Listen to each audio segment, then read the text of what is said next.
Hello everyone, welcome to Maneuver podcast session. So talk with topper. So today we have Omkar and he appeared the MHMCSET exams. And today in this podcast session we'll discuss about everything related to the preparation about the exams, difficulty level, and about his future goals. So that will be important for the new aspirant, helpful for those who are targeting for the next year. So first of all, welcome Omkar in this podcast session. Well, thank you, sir. So, Omkar, where you are from? Basically, you belong to? I belong to Borgaon, sir, nearby Akluz in Solapur district. So, basically, you are a Maharashtra student, right? Sir, yes, sir. Okay, okay. And please tell us about your educational background. My background is, sir, I am graduate in BCS, Okay. and that's it. So that's why I want to. Uh, About 10, 12, something, if you can share, so it would be better. 10th मैंने sir मेरे गांव से किया, बोरगांव से, near by Okay. Akluj. और Mm-hmm. 12 same same वही से। फिर उसके बाद मैंने ग्रेजुएशन बारामती विद्या प्रतिष्ठान आर्ट कॉमर्स साइंस से किया। Okay. Okay. So, why you want to do the MCA? Basically, what is your future goal? My future goal is simple. I want to Mm-hmm. become a full stack web developer. Okay. That's why I choose the field MCA. Mm-hmm.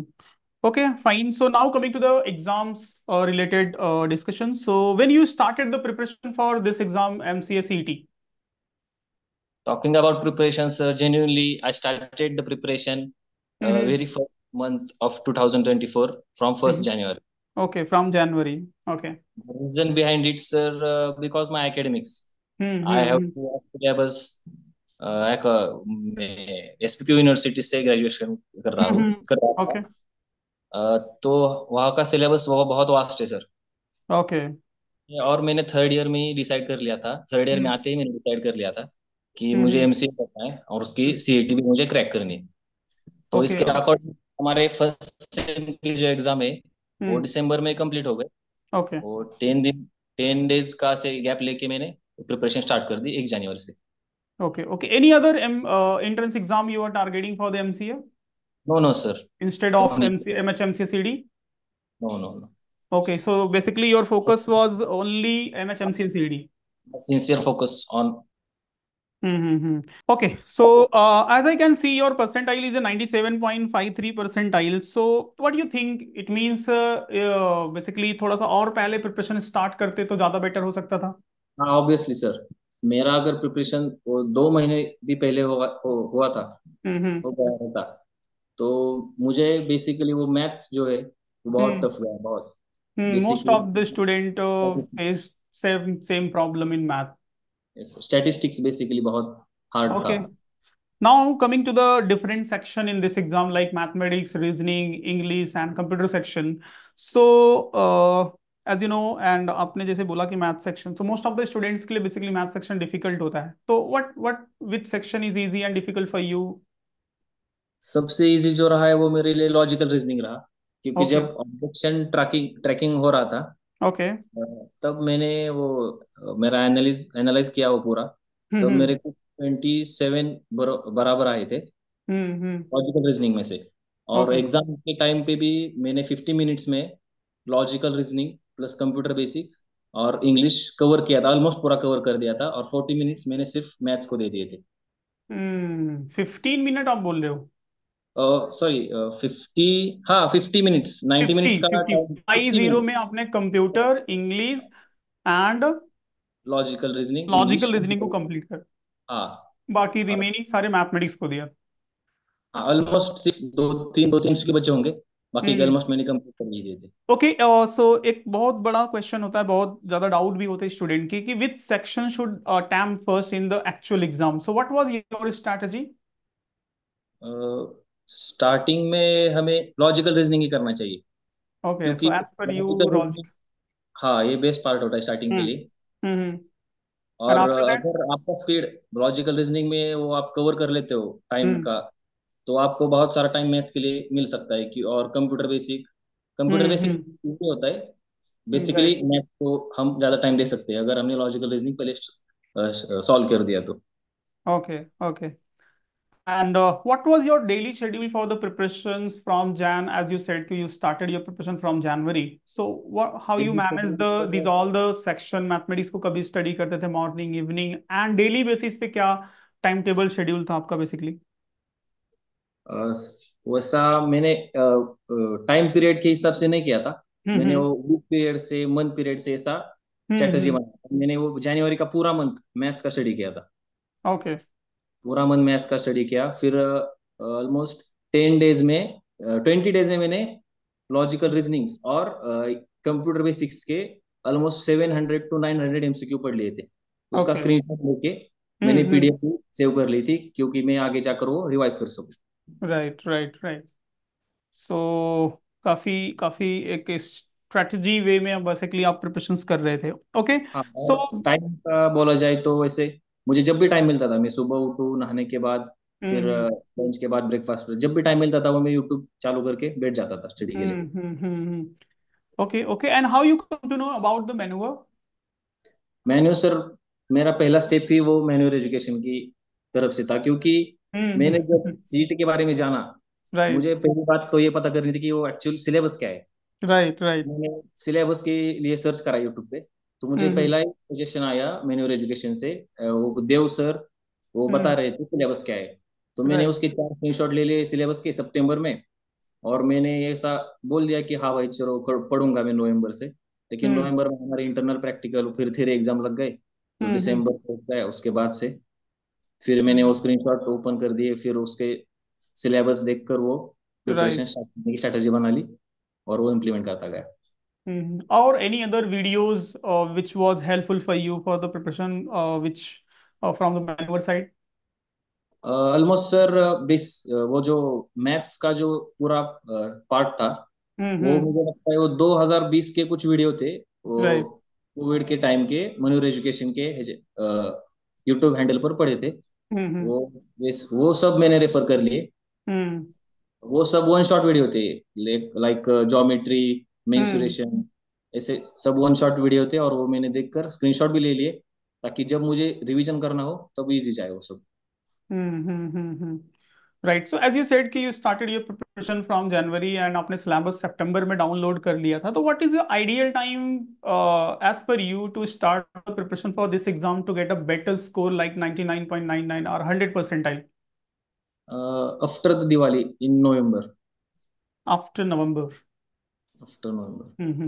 And कितना hour devote करना चाहिए basically, because you are already aware about the difficulty level of the paper and पूरे complete syllabus से आप aware हो, तो एक decent वे में, एक प्रॉपर वे में अगर कवर करना हो तो कितना डेली बेसिस पे डिवोट करना चाहिए? डेली अगर आप 3 से 4 घंटे पढ़ते हो, तो हम्म आपको 6 महीने से ज्यादा ही देने होंगे। एटलीस्ट सिक्स उस मंथ टाइम पर इज मैंने दो रिक्वायर्ड। महीने प्रिपरेशन की थी जरूर, लेकिन हम्म मैंने बहुत सारे मेरे लेक्चर्स प्रैक्टिकल्स मिस कर दिए थे, उसके वजह से मुझे हम्म फिर टीचर से इंटरनल एग्जाम में, वाई एग्जाम में भी उसे जवाब देना था। हम्म। Right, right. So as you said कि you started your preparation as a self preparation. So Yes. बहुत सारी difficulty भी होती है because you are not aware about the syllabus. क्या difficulty level होगा exams का? So what do you think? What is the role of the classes to prepare for this exam? Classes क्या करती है? क्लासेस वो हमें वो स्ट्रक्चर जो है स्टडी का कैसा होना चाहिए, हम्म। हमारी स्ट्रेटेजी क्या होनी चाहिए, और Correct. वो अकॉर्डिंग टू सिलेबस हर एक हम्म चीज क्लास प्रोवाइड कर सकती है। अब जब हम एक चैप्टर लेंगे मेंसुरेशन का और वो यूट्यूब पर हम्म सर्च करेंगे, तो हमें वो उस मेंसुरेशन चैप्टर में से कौन सा हम्म पार्ट और कौन किस प्रकार से एमसीक्यू है, वो हम तो नहीं पता लगा सकते। अगर हम हम्म एक प्रॉपर क्लासेस में हो, जैसे कि मयूर एजुकेशन, वो पूरा हम्म प्रॉपर एमसीक्यू का जो प्रिपरेशन करवा लेता है, उससे अगर हो, तो हमें हम्म। एक अंदाजा लग जाता है कि किस प्रकार एमसीक्यू होंगे, किस प्रकार सिलेबस हमें स्टडी करना चाहिए, कैसा टाइम इवेल्यूट कर देना चाहिए। Correct, correct, correct. Okay, now coming to the next important question. So, as you appeared the actual exam, but before that, there's the role of mock test is very important to get a better score. So, how many mock tests you attempted before appear the actual exam? Genuinely talking about mock test sir, मैंने एक भी mock test नहीं दी, क्योंकि वो Hmm. मेरा 2 महीने का preparation था, और Hmm. 14 मार्च को एग्जाम था, तो मेरे पास सिर्फ 14 डेज बचे थे। उसमें Right. मैं रिवाइज भी कर लूँ और मॉक टेस्ट भी कर लूँ, ऐसा सिचुएशन था। तो फिर Hmm. मैंने सोचा मॉक टेस्ट की जगह जो मैंने पढ़ा है उसका मुझे अब 100% जब आएगा, तो Hmm. मुझे ऐसा लगा कि मॉक टेस्ट में पीछे छोड़ दूं तो भी चलेगा, तो मैंने उस 14 डेज में 2 बार रिवाइज किया। पूरा 2 महीना जो मैंने पढ़ा है, हम्म। पूरा मैंने 14 डेज में 2 बार रिवाइज कर दिया। बट उसका कुछ रिग्रेट है कि थोड़ा मॉक टेस्ट अटेम्प्ट हाँ, कर लिया रिग्रेट होता, रिग्रेट तो 5 बहुत या है। 10 मॉक टेस्ट अपीयर कर लिया तो इट मे बी पॉसिबल कि 99% या 100% यू कुड स्कोर। हाँ, रिग्रेट तो है। उससे हम, अगर अगर मैं मॉक टेस्ट देता तो हम्म। मुझे वो टाइम मैनेजमेंट जो है एग्जाम के वक्त वक्त होता है, वो पैनिक होता है कि राइट। मुझे होगा कि नहीं, सब एमसीक्यू में अटेम्प्ट कर पाऊंगा कि नहीं, वो मैं अच्छी तरह से मैनेज कर पाता उस वक्त। Right right. Where was your centre, exam centre कहाँ पे था? अभी तक मेरा आया था GH रायसोनी कॉलेज, वाघोली, पुणे में। अच्छा, पुणे में आपका सेंटर था। हो। ओके। एंड एक होता है जिस दिन एग्जाम होता है तो पीपल थोड़े से पैनिक होते हैं, थोड़ा सा एक डिमोटिवेशन या फिर इस तरह से सिचुएशन होती है, तो what was your basically feeling and basically exam D day के एग्जाम का experience if you can share. Exam के पहले दिन मेरे को ऐसे कुछ पैनिक वगैरह नहीं था, क्योंकि मैंने 15 दिन पहले से ही वो रिवीजन स्टार्ट कर दी थी। और राइट मेरी 2 बार परफेक्टली रिवीजन हो गई थी। Right right. वो इससे कुछ पैनिक नहीं था तो मुझे। काफी कॉन्फिडेंस थे। हाँ। और जब भी आपने एग्जाम पेपर एक्चुअल पेपर जब अपीयर कर रहे थे तो लोगों को होता है कि थोड़ा सा पैनिक हो जाते हैं। एक what what you can say कि एग्जाम्स में जैसे कुछ कोई नंबर ऑफ क्वेश्चंस नहीं समझ में आ रहे हैं, तो ऐसे सिचुएशन में थोड़ा सा to handle the questions, basically questions handling के टाइम पे मतलब थोड़ा सा कॉन्फिडेंस। हाइपर हाइपर हाइपर हो जाते हैं। वो सर बेसिकली मैंने वो पहला जो लिया था वो लॉजिकल रीजनिंग था। तो हम्म उसमें तो मेरे 28 बराबर थे, जो कि वहां मुझे, मैं जब वो सॉल्व कर रहा था तो मेरे हम्म वो आंसर सही से निकल आ रहे थे। तब वहां पे मुझे मेरा कॉन्फिडेंस बिल्ड हुआ।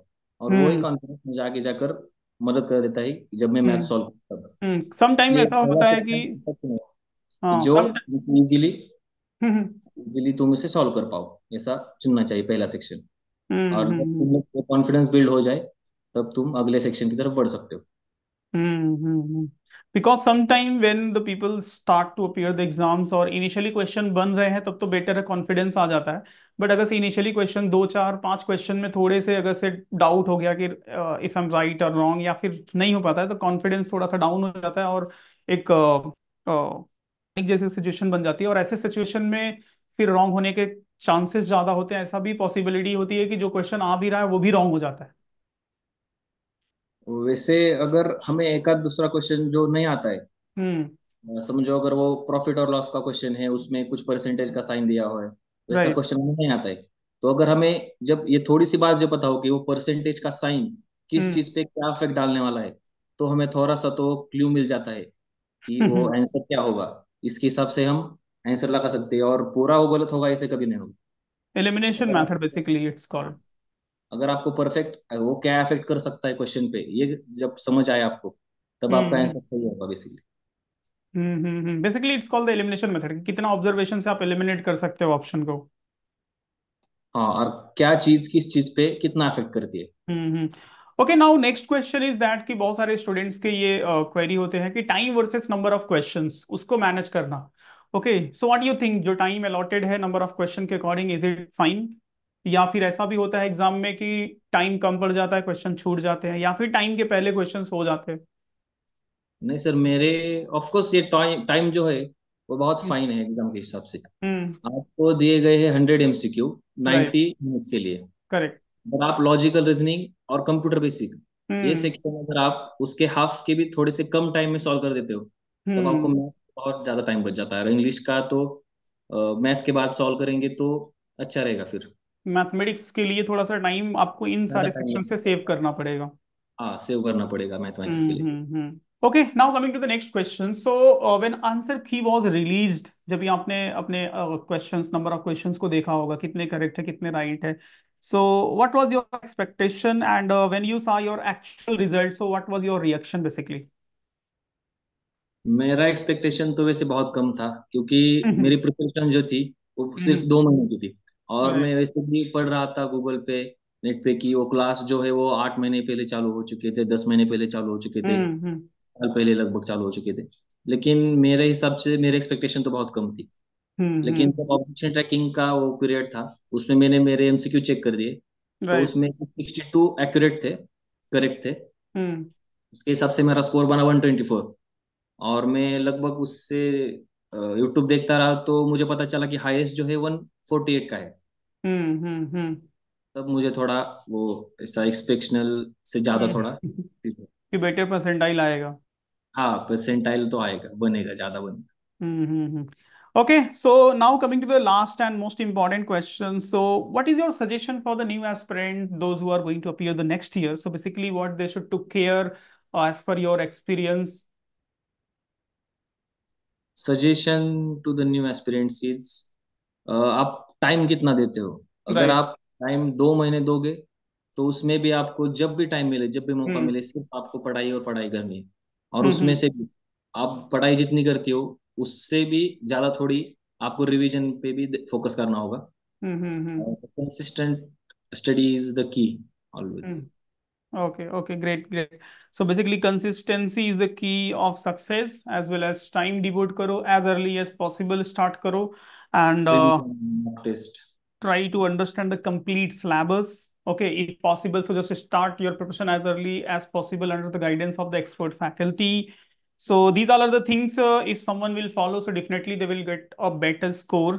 And finally, जाते जाते एक एक लास्ट क्वेश्चंस की, बेसिकली कुछ करियर ऑप्शन आपने आइडेंटिफाई किया है कि आफ्टर एमसीए इस करियर में जा सकते हैं, ये बेटर फ्यूचर होगा, इस करियर ऑप्शन में जा सकते हैं, ये फ्यूचर होगा? क्योंकि बहुत सारे स्टूडेंट्स होते हैं जो बीसीए बीएससी आईटी कर रहे हैं, तो उनको एटलीस्ट बेसिक आइडिया लग जाए कि ठीक है, एमएचएमसी सीडी का प्रिपरेशन कर लेंगे, बेटर कॉलेज से एमसीए भी कर लेंगे, but what is the future options? So if anything from your and, so if you can share. Options तो आईटी फील्ड में तीन या हम्म। चार ऑप्शन हमें देखने को मिलते हैं। वो राइट। पहला है डेवलपमेंट, दूसरा आता है डाटा एनालिस्ट, तीसरा हम्म। आता है टेस्टिंग, हम्म। और भी है एआई मशीन लर्निंग हो गया। राइट। उसमें से अगर सबसे बेस्ट है अभी के टाइम में तो development and AI machine learning. क्योंकि डाटा एनालिस्ट में क्या होता है, वो नॉन आईटी वाले बैकग्राउंड भी, नॉन राइट। बैकग्राउंड आईटी वाले भी, नॉन आईटी बैकग्राउंड वाले भी आ जाते हैं बेसिकली डाटा एनालिस्ट में। हम्म। तो developer and AI machine learning is the best option. तो एआई एंड मशीन लर्निंग जो कि काफी ब्राइट फ्यूचर होगा फॉर द जो प्रोग्रामिंग बैकग्राउंड के स्टूडेंट्स होंगे, तो काफी बेटर फ्यूचर है एमसीए का। So those who are watching this podcast, so they can understand the importance of MCA and importance of MHMCA CD exam, because to get a better percentile is very important to do the MCA from the better college. Okay, so those who are watching this podcast, so definitely hope so कि they will get a lots of information from this podcast and will be helpful for them. So my suggestion for them, just start your preparation for the MHMC CT as early as possible. And after that, if you have any questions, any doubt, या फिर ऐसा कुछ है कि next podcast में हम discuss करें जो टॉपर्स हैं, तो आप कमेंट में मेंशन कर सकते हो। And thank you so much Omkar to come here to share your experience with us and with new aspirant, those who are planning for the next year, and wish you all the best for your future. Thank you sir.